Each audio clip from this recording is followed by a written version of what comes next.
sangka lah. Tak sangka kenapa? Free. Angkat laju selagi. Laju kaki.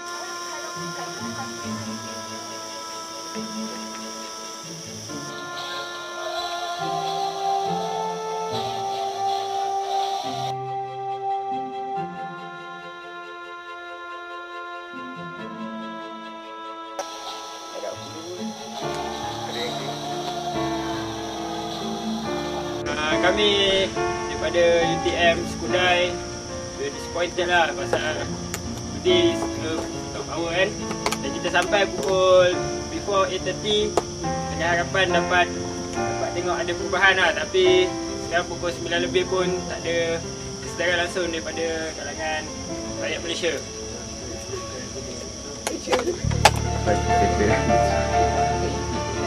Happy